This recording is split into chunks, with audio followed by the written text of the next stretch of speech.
So if you're talking about slavery, you're talking about people who deals with culture. Say for instance, you have a No, it's king not culture. somewhere. Yes, you have a king somewhere who thinks that everybody around him is he owns them, and then he could tell them to go to farm, he could tell them when to wake up, he could tell them when to do whatnot. But if you're talking about the city, there's no such thing as slavery in Africa. This is exclusive. Go. Nothing can stop me. I'm all the way up. All the way up. I'm all the way up. I'm all the way up. Nothing can stop me. I'm all the way up.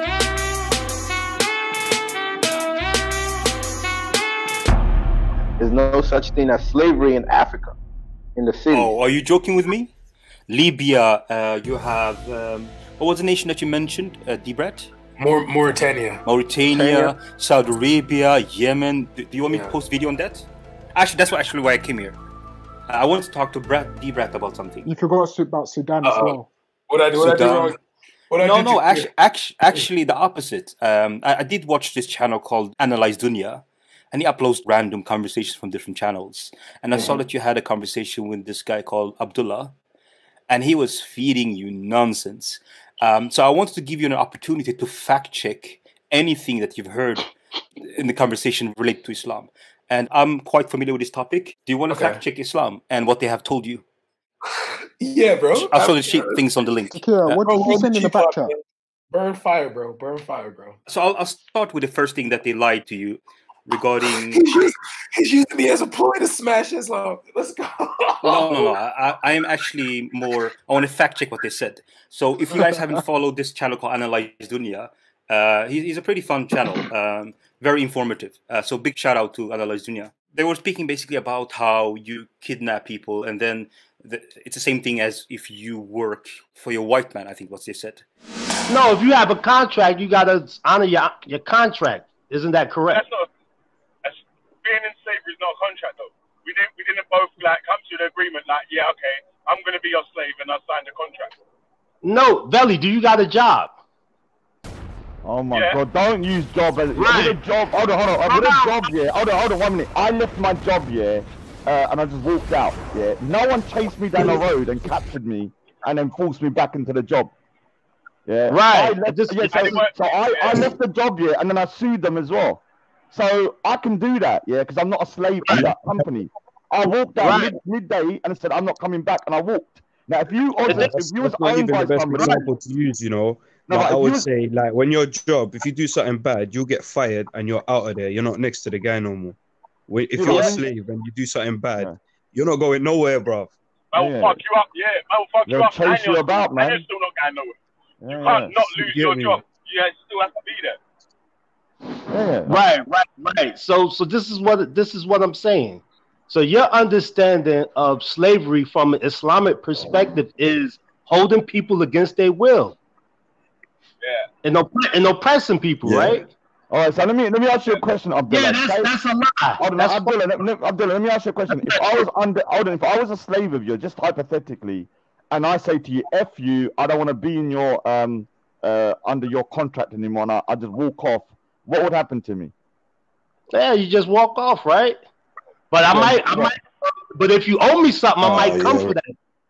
If you owe me something, I might come for that, right? If we got a contract, you break the contract, then I'm do what I'm supposed to get. Abdullah, show us what the slave contract looks like. Show us what the slavery contract looks like. We need to see that. It's similar to the contract you got with the white man that you're working for.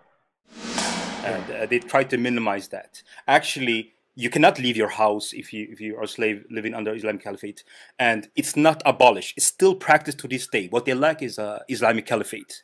So there's no verse in the Quran or the Hadith explaining that this is for that time. Today we have something else. Whoever said that is not a Muslim. They're actually saying they're better than Muhammad and Allah. Do you want me to show you reference to that? Hey, Tequila watch. So are we going back to Malik, you have to take this beating like quietly right now. All right. So I'm joking, bro. You have to share your screen. Just share your screen. So I'm sharing my screen right now. Can you show the screen? I'll just show you so you don't think I'm making stuff up. You can share Takia Watch's screen. Yeah. Belly, can you share it? Fire. I'm like that. Oh, it's okay. We're live now. Can you see it? Yeah, we could see it. Yeah. So the Prophet said that if a slaves run away to the land of the shirk, just means non-Muslims, then his bloods become permissible. So what kind of argument was Abdullah presenting to you when you work for the white man? It's permissible to shed his blood. Yeah. Wow. So what was the argument that he was presenting that, you work for the white man and it's the equivalent thing, basically? Actually, you can behead him. It goes further than that. Wow. Okay, one thing. Is there any Muslim here, just to make sure that we have some balance to what I'm saying? Yeah, there's two Muslims. Alhamdulillah. Oh, okay. Yeah, so let's have fun. Here's another one. Ladies and gentlemen, let's get ready to rumble! Here's another one. If a slave ran away, basically, the slave Jarir was running away, and they caught him and they struck his neck. So you behead him. How is that the same thing as working for the white man? Open mic. You said working for the... Well, I don't know about the second phrase that you said, but if you're saying that if a slave runs away and his blood is permissible or whatever, certain things about this, the context of the hadith is, you could explain it in two ways. It's either you explain it in the right way or you explain it in a way that, will be harmful to people who's listening. And that is, when we talk about slavery, it's like, if I would explain it to you, I would say, okay, I'm chilling, I'm on the defensive side, and then someone comes to attack me, and they are prisoners of war. If they get away, I don't know what they're going to do. I don't know what kind of secrets they learn from me. I don't know what information they're going to give to the next person. So if we're talking about, if I'm hunting them down, it's like, okay, it might be right and it might be wrong, depending on the situation that I'm in. But if we're talking about someone who's your slave and then they just run away and then you try to kill them, that's wrong. So I'm not saying I'm explaining it perfectly, but I'm saying if you don't read the hadith and you don't hear it from someone who would explain that, this is not what it means, you would just go about, run away with whatever. And then most things is political anyway.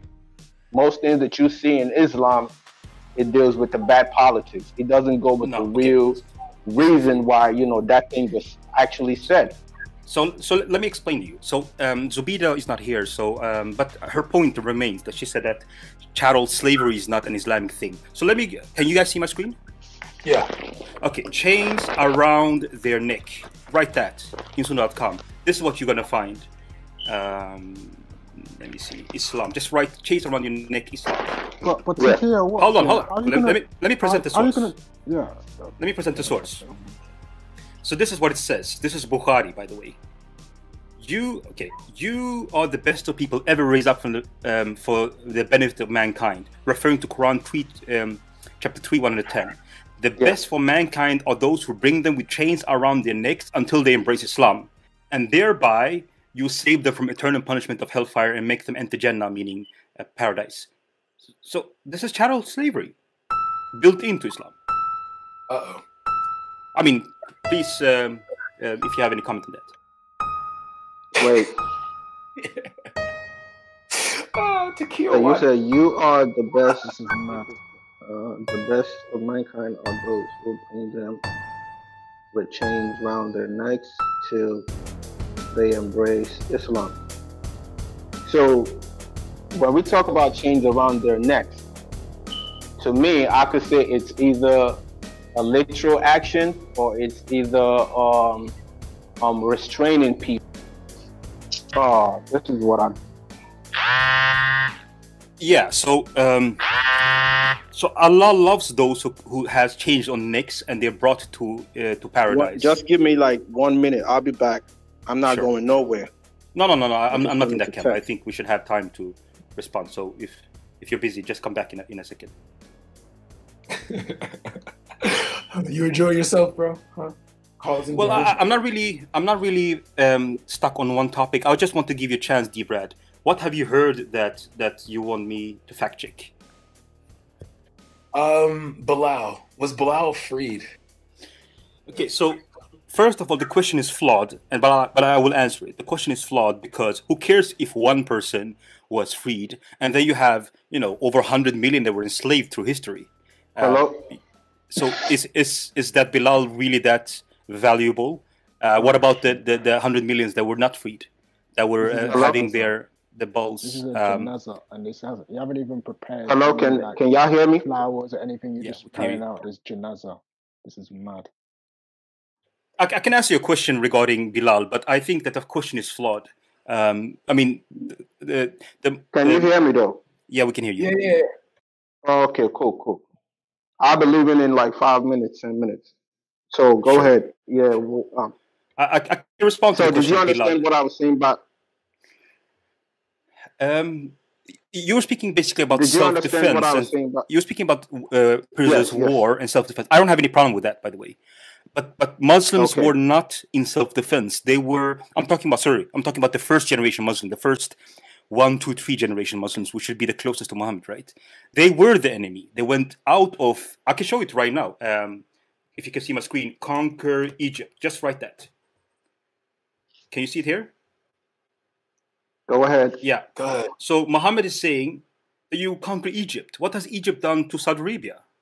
And this is a Muslim. Muslims were the enemy that went into foreign land, took the sword and colonized them. This is just one country. The non-Muslims say that Islam spread by the sword, so is that true or not? Let's talk about what happened and then you make a judgment. The Islamic government spread by force. The Islamic government spread by force. The expansion of the Islamic empire was done by force. There's no question about that. The Sahaba went and fought, took over other people's land, and that's how the Islamic Khilafah grew. This is just one country. Another country just writes this: Syria, Iraq, Yemen. Then you find another hadith. Oh my God. Do you see it? That Prophet Muhammad said he will send troops to Syria. Oh, let me find a better hadith. It's speaking about the same thing. Wait. Can I just present the source? Like 20 seconds, that's all I need. So you should go to Syria, go to Yemen. Let me find a better hadith. It's the same. Takir, why's your So before hold on. Here it is. Let me ask you this question quickly. Before you divert, let me just show this. Come on, man. No, it's just to know. I just need 20 seconds. Okay. Come on, man. Syria will be conquered by Muslims, by the way. Yemen will be conquered. And then Iraq. Let me see if I can find it. Yeah, Iraq will be conquered. That's not self-defense. You're leaving Saudi Arabia, Mecca, to Syria, Egypt, Jerusalem, Spain, Persia, which is Iran. India was conquered. What is the truth of the matter? Was Islam spread by the sword? Or is it all defensive and lovey-dovey and whatnot? What is the real, we had to fight. That's why I went and fought. What is the reality? Well, the fact of the matter is that in the lifetime of the Prophet ﷺ, we can say without being apologetic at all, that pretty much most of the battles were battles that were defensive in nature. That's very clear. You don't have to be an apologetic at all. Look at the situation. Who was persecuting whom? Who kicked whom out of their lands? Who was the one? So it's very clear that Badr and Uhud and Ahzab were very necessary. And even the conquest of Mecca, like it had to be done if you had to survive. You can't just let them keep on attacking you. However, it is also true to say that not all such battles can easily be put into this category. Some battles, especially some saraya, and remember saraya was the expeditions the Prophet ﷺ did not participate in, he sent others out. Many of the saraya, especially in 9th and 10th Islam, there was no dire need, there's no threat at all. Going to the fringes of Oman, for example, right? Going to the other side of Bahrain, for example, it's not as if there was an immediate threat in some of those saraya. And especially we talked about the Battle of Tabuk. The Battle of Tabuk remains a big question mark amongst seerah specialists. Why? Why was one of the largest armies ever sent up north? For what?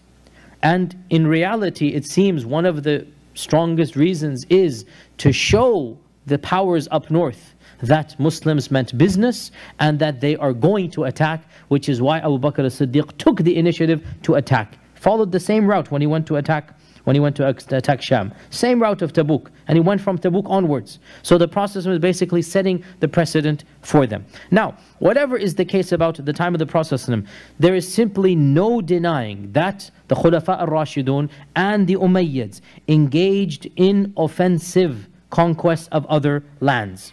The Sassanid Empire did not pose any immediate threat. They were not attacking the Muslims at all. In fact, as we will study, when the Muslims attacked the Sassanid Empire, Rustum said, "What are you guys doing here? Why are you attacking us? I mean, we're not bothering you. What are you doing over here?" Remember, that was the famous, we'll get to that conversation today and next time as well. And the Romans as well couldn't care less about the Arabs. Remember, we said this from the very beginning. Both the Romans and the Persians, they were minding their own business, fighting each other.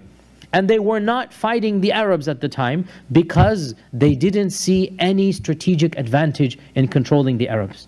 The Arabs were not a civilization that offered anything to them, and they didn't care about oil back then, right? Unlike now. So there was no reason for them to invade. If they had wanted to invade, there could have been no stopping them before the coming of Islam. But there was no reason for them. Now that Islam has conquered and is solidified, there was still no immediate reason for them to invade. There's no threat at all. And yet Abu Bakr as-Siddiq sent armies of tens of thousands of people. And Umar ibn al-Khattab followed suit.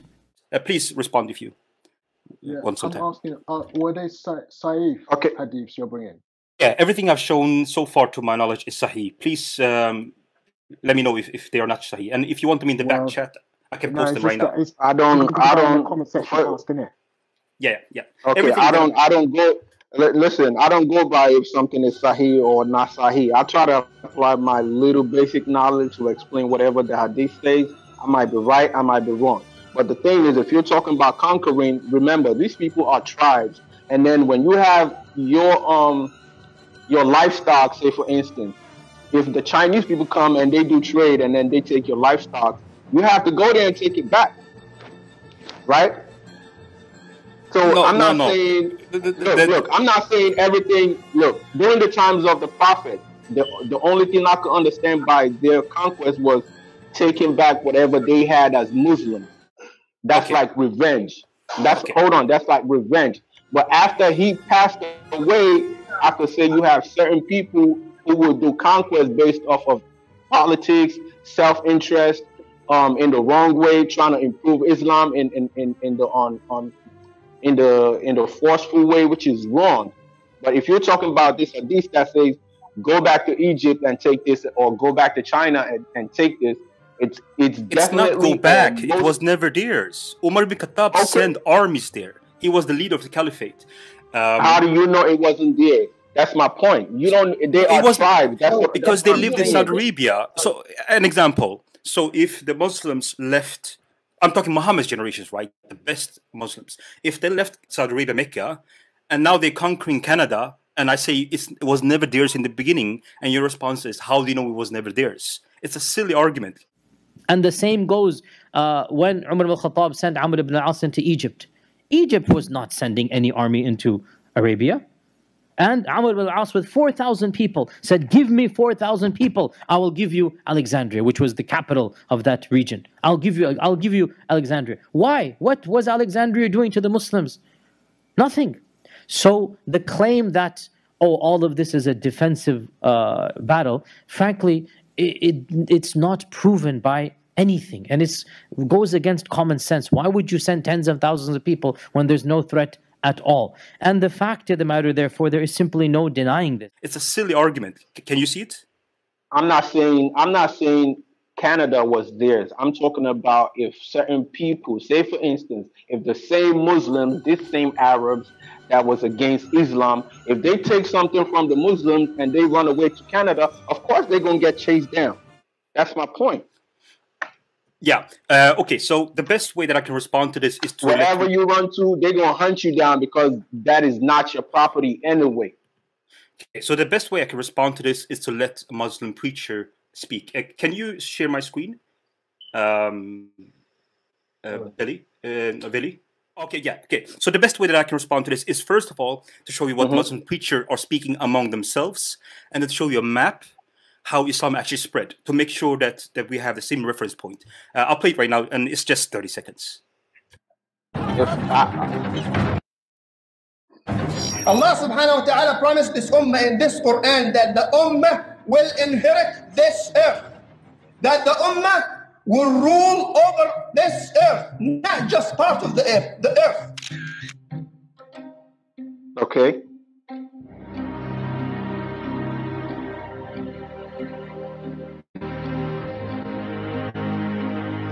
There are some Muslims amongst us these days who want to go around and say, oh, Islam was never spread by the sword.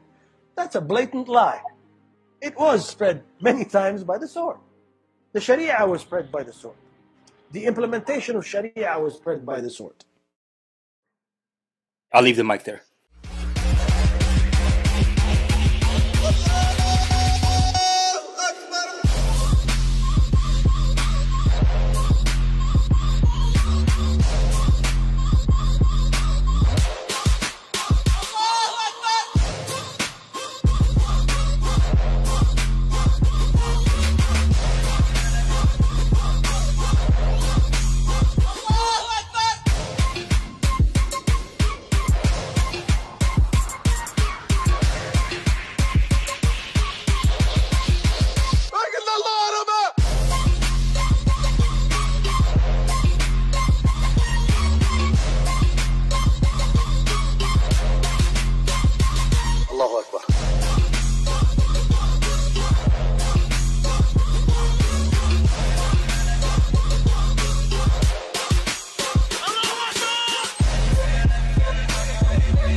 I'll leave the mic there.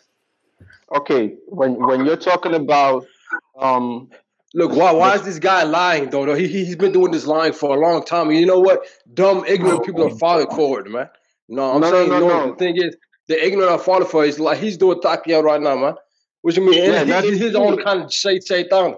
Shaitan kind of taqiyya, man. He's lying. Well, he's doing some next thing, man. He's giving da'if hadith. He's not, look, he's bringing up a hadith. Let's test your claim. Let's test your claim. He's bringing up da'if. Okay, look, you said 310 from the Quran. Okay, the Quran, you brought up 310 from the Quran, right? So, go check. What does the ayat say? Bring up the ayat from the Quran. Don't lie and show da'if. This is what I would tell you, like I was saying earlier. It's either for political reasons, greed, conquest, whatever you could call it. Yes, I agree with you. Every time a Muslim go out there to oppress other Muslims, either through conquering them to accepting Islam or taking their property or whatever the case might be, is wrong. Okay, so are you calling Muhammad flawed? Can you show my screen? Just show my screen, because they will judge this. But hold on, I'm not finished with my arguments. Can you show my screen? Watch. I want to ask you a question. No, don't run away now. I'm going to post some heavy stuff. The Roman Empire. No, okay, forget your lies. I'm saying the Roman Empire. Where were they? Where were they at that time? Now, where were they at that time? So who got conquered? Tell me who got conquered. They were enemies, right? So fuck the Roman Empire, and then okay, if you lead a nation, what happens? He's acting like we're weak people, man. He said, he's acting like we're something like we sit down and we just hum around and don't. Okay, if you lead a nation, what happens over time? Of course, if people try to invade you, right? So you fight back. So so Veli, by the way, I posted the link in the back chat. If we're gonna have he's trying to give some fake image, man. He's trying to give out like everybody's trying to start war for no reason. Wars happen for reasons. And you have to moderate this. Nations, they war against us. He's having his feelings hurt right now. It's like adults. I'm sorry, Tequila Watch. Like he's not necessarily. Yeah. So Veli, if you can either kick him out or moderate, because we're gonna have a fruitful conversation. Why you getting sad? Okay. Because you don't have self-control. Have self-control and we can have a good conversation. When you speak, I won't interrupt you. Come on. And the opposite. So you go to that coming right like this. Invade India. Okay, come on. Samarun, can I just have like 5 minutes before I leave so you could take over? Please. No, let him. No, I want to see. Okay. No, it's okay. So I'll keep going down. I'll spend 15 seconds. That's all I need. Because when you came in, I understand that. I just want him to do this. Go all the way down and show if it's Daif. Show if it's Daif or Sahih. Go all the way down. Keep going down. I have no keep problem going with down. that. Don't lie to the people. Keep going down. Belly, can you handle this? Why you get sad? No, because you're gonna expose. So invading India. So when it comes to going India, down. No problem. The thing is, you guys don't know about this website. Okay, keep going down and show where there's Belly. Belly, this is your channel. I'm not a person that likes to scream. Alright, yo. Alright, chill out for a sec, yeah. Let my man show his piece, yeah. And then any questions that you want to ask him about, like going down to the bottom to make sure if it's Sahih or anything else like that, yeah. When he's finished doing his thing, you come in and ask him questions about that, innit? Because you know how it goes around there, man. That could let each other finish their sentence. So there are three categorizations when it comes to the hadith. Sahih means authentic, Hasan means good, Daif means it passed the test, but it's the lower rank. So I'm using mostly Sahih and just like 1 or 2 Hasan. So 98% of... According to my understanding, Sahih... I'm not finished. What's wrong with you? I'm not finished. I'm sorry. I'm just cutting you off because I'm letting you know. Okay, so Veli, a Sahih can you handle him? False to me. He doesn't have any self-control. I'm sorry. Okay. Go ahead. So this specific is Hasan, which means good. It passed all the tests. The previous one that I showed was all authentic, Sahih. So here Muhammad was speaking about how to invade India. And it's Muhammad saying the following, that there are 2 groups from my ummah, which means the Muslim population, that Allah will free from hellfire, basically. And one of them are the one who invades India. That's not self-defense. The Muslims lies around 200 million Indian people, and they ran the caliphate there after colonizing them for 800 years. There's simply no denying this. And the same goes, by the way, even for our lands of India, of Sindh, Makran. Why would the... Okay, it's true that a pirate or a small mini lord basically irritated some of the Muslim, traders. There's no doubt. But you don't send an army to attack because of a trade dispute. Think about it. You don't send an entire naval expedition to conquer land, which is what happened in Sindh. They conquered land. And they established, the Umayyads established an extension of the Umayyad dynasty over there. And that was the beginning of Multan. Multan was the earliest Islamic land. Makran and Multan, these areas were the earliest Islamic lands. From the time of the Sahaba, some of the Sahaba were alive at this time when Multan was conquered. What for? You're going to establish a mini dynasty over there? For what?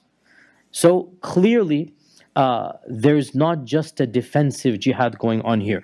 There's no denying that the early Muslims wanted political conquest. The previous reference that I showed was Yemen, Iraq, Syria, to show you that it's not self-defense. Okay, here it is. Sahih Muslims. Do you see it? You say that I'm lying. Here it says that Syria, it's talking about Muslims conquering them, will be conquered. And then you will have Iraq that will be conquered. Did I miss Yemen? Yeah, okay, here. Yemen will be conquered. The mic is yours.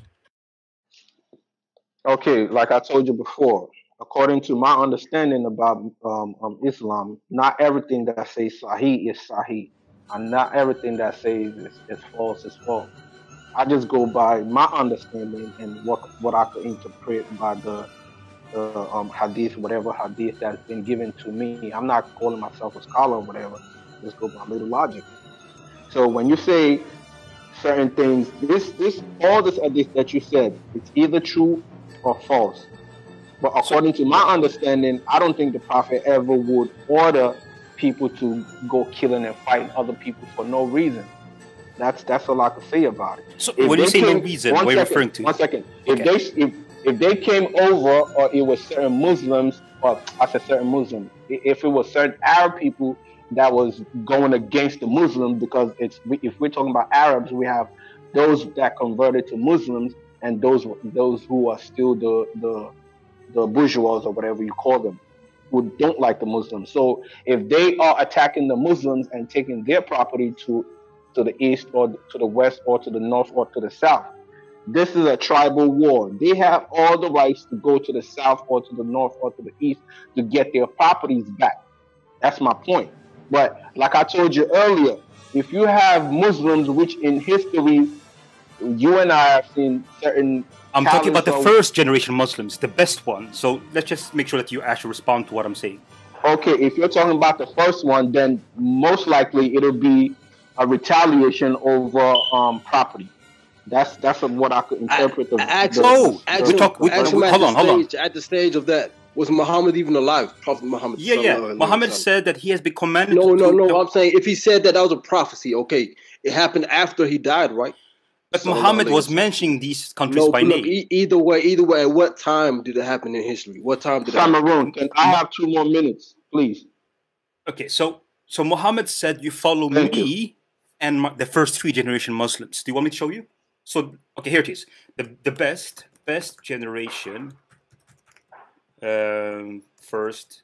Okay, here. And if you're saying first 3 generations, Muhammad, hold on, let me present the information. The Prophet never lived for over 300 years. Listen to me, okay. So Muhammad is saying here, the best generation are those who lives in his generations, all right?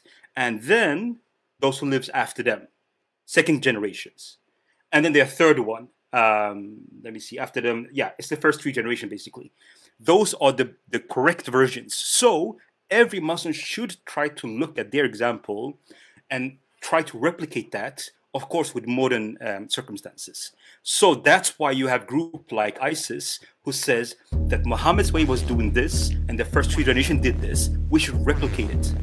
Do you understand? So if I'm going by the Quran says those who have the best character is those who practice goodness. So yeah, the best character The best character is not in line with liberalism or America or UK. The best character is in line with Muhammad's example. That's why I want to show you Muhammad's example. Do you understand? And that's what I'm telling you. Muhammad the Prophet, may peace be upon him, never oppressed nobody for no reason. It's like I told you, the war what are you talking about? Okay, exactly. The wars. Okay, why is he bringing up things regarding war? 1 second. The wars is either through defense or through retaliation, and I don't see no problem when you're defending yourself or you're retaliating. Not self-defense. Okay, so you go to Quran chapter. We go to Quran chapter 24, no matter how we talk about it, well, I'm about to leave because I know. Before you go, yeah. Look, who controlled the Levant? I want to talk to answer. Who controlled the Levant? Hold on. The Byzantine, right? Can I just say something? I need to go. Yeah. You know the prophecy about conquering India. That had real life effects because the prophecy Ghazwat al-Hind. Yeah, what does Hind mean? India. So there's a prophecy which is not in the Quran, but it's in the narrations, Sahih al-Bukhari, that they're going to invade India, and until India is invaded, the second kind of Messiah, or whatever you call, will not come back. So India, over an 800-year period, was raped and pillaged, not through defense. They weren't defending themselves. They were conquering. They went in there. Bro, your own people invaded India. What are you talking about? You're invading yourself. That is deflection. Let me finish. Let him finish. So when they went into India, the reason they went into India is because of the prophecy. Because it's like a self-fulfilling. How do you know? That's a claim on your part. Why are you not letting me finish my sentence? Okay, let him finish. Let him finish. Now let me finish my sentence. You can't have some impact. I know it's upsetting to hear this, but it's true. When they went into India, even now there's a group here. Who's they? There's a group here in India in Pakistan called Ansar Ghazwat al-Hind, and they are a terrorist group that is trying to invade India. So even now, this prophecy is not it's not a joke. Because whenever you're drawing comparisons. Hold on, 1 minute. Let me finish. That don't exist in reality. It's let in your me mind. finish. When Veli, can you moderate this one because they are loud. They won't allow me to finish the sentence. Yeah, Takir, what you wanted to say something? Anyone that wants to reply to what he's going to say? These kind of conversations, they are not neutral, by the way, because a lot of people have emotional attachment to their beliefs. So it kind of demands self-control, or Saddam Hussein as a moderator. If there's anything you guys have heard for what I've said, it's the following. So you go to Tirmidhi, which is one of the 6 valid hadiths. You go to volume 4 and page 235. Who's laughing? Who's laughing? Mohammed, I beg you. Mohammed, this hadith. Now, yeah? Right, it's cool. Mohammed, is this hadith? Yeah, unless you want to ask him questions, yeah. Just carry on with your point, innit? Yeah. No. I have no problem. I have no problem with the laughter. Actually, I wanted to. Do you think I'm making stuff up? I'm about to read what your prophet said about the prophecies. No, but he's a Shia though, so he don't. Okay. Yeah. So it says here the following that I'm asking as a mother. Is this Quran? Is this Hadith? The Sunnah? What is this? No, this is Hadith, the saying of Muhammad according to the Sunni Hadith, which is 90% of the Muslim world. So it is significant. They are above majority. So the Muhammad it's not a Bukhari or Muslim. Oh, okay. It's the 10%. No, I was just it's Tirmidhi with Sahih, meaning authentic. All right. So this is valid. So the Prophet said here, indeed, Allah gathered the earth for me, and I saw the east to the west, meaning I saw everything. And surely my ummah, meaning the Muslim community, they will have the authority all over everything that was shown to him, basically. And he had been granted a couple of things, blah, blah, blah. So basically, he's going to be his community, the Muslim community, will be covering the earth, left to the right. And it's Sahih, as you see here. And if you look in the commentary, they're not saying anything new. You can actually read in Hadith. If there's anything you've heard me say, I'll jump out after this. It says here, this Hadith just means report, what Muhammad said, is explicit on the point that there should come a time when the Muslims will rule the entire world, since the earth was shown gathered up for the Prophet. So, Islam has this built-in virus that they have to conquer the world. And some Muslims are better than what Muhammad demands from them, but those who want to follow it, the name is ISIS, Boko Haram, and even peaceful Muslims want Islam to spread. But yeah, know this, that within Islam, it has this built-in virus that they should conquer the world. So you better take care of your borders. That's my last point. See, this is all you people want to do. We want to spread nonsense. I just want to make sure to also put it on the line as the Quranist. I do not follow Hadith and Sunnah, so I do not agree with utilizing Islam by force.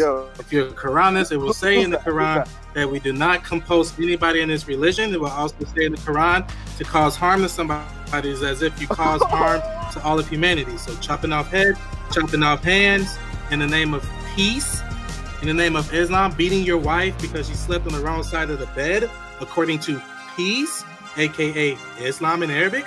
We do not stand for those things. Just want to make that on the line. If anybody. Okay, you guys, you know, I'm a layman, right? And then what you get to speak to somebody of knowledge that can really school you, man. You want to know you coming to me because I'm not that much knowledge. We need to speak to an alim, speak to somebody that can actually tell you the truth. And the thing is, you coming to these ahadith, man, you're lying, man. You're trying to spread some kind of lie. Like, what do you want to do? What kind of image do you want to spread? You think people are going to live Islam? Islam is growing every day. Wallahi billahi tallahi, every single day. If you're gonna make us out to look, whatever you want to do, keep doing. It's just gonna make Islam grow. I'm here to tell you right now, we don't care. Let me tell you we don't care. And Takia, watch. You wanna make us out to look like terrorists? Okay, inshallah, whenever that time comes, we won't look like terrorists, and then it'll be okay. Everybody to do what they do. War is war, bro. So is that what you want? That's the image you want? Actually, the one who claims to be a terrorist, I have been victorious with terror. Do you want to see who says that? According to Bukhari himself, here it is. Sahih Bukhari. No, look, shut your mouth. Some kind of image, shut your bitch ass up. But also, he said just because he's out your mouth. I can't do shit. It's easy to call a nigga to poke him up easy, man. I have been.